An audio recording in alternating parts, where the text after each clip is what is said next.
Liebe Gemeinde, de tweede Abgabe, wat ik wel met jullie mitteilen, wat onze Abgabe ist als Gemeinde hier op deze Welt, die fingen wir in 1. Thessalonicher, Kapitel 4, Vers 11. Und du sagst, das ist das.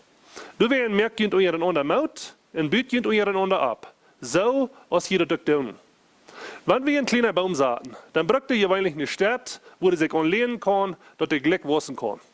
Wenn ein Christ war geboren wird, wenn ein Mensch Familien geboren wird, dann braucht er jeweilig wem, an wem der sich lehnen kann. Dann braucht er wem, nur wem der sich rechten kann. Wer am Städten dat, wer am Abbühen dat, wer am Mut merkt. Wenn wir in das Leben allein Christ gewas sind, dann braucht wir wem, wer uns verantwortlich hält. Dann braucht wir wem, wer uns Mut spricht, wer uns Mut merkt. In Tiden, wo wir schwere Tiden durchgehen, in Tiden, wo uns das Schlag geht, in Tiden, wo uns Trost fehlt, dann braucht wir wem, wer du es für uns, wer uns Mut spricht, wer uns abbühen wird.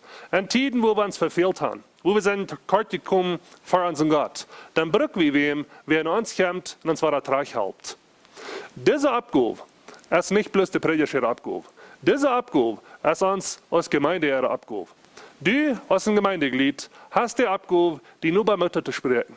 Ihr auf der Hand, und sein wir jetzt die anderen Gemeindeglieder, sind die Frau, sind die abgebüht, sind die munter, und wenn du wem sitzt, in der Gemeinde, als ein Christ, den fehlt Mutter zu sprechen, den fehlt zu halten, den fehlt vielleicht eben Recht zu wiesen. Merkt vielleicht einen Fehler, was er selbst nicht mal merkt, dann ist es diene in meine Abgabe, als Gemeindeglieder dort zu tun. Aber auch bereit zu sein.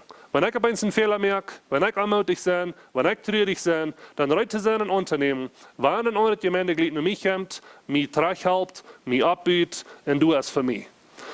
Das ist unsere Abgabe als Gemeinde, uns einander Mut zu sprechen, uns einander abzubühen, du sein einer für den anderen. Eine reine, echte Leib mit Gott seine Hilfe.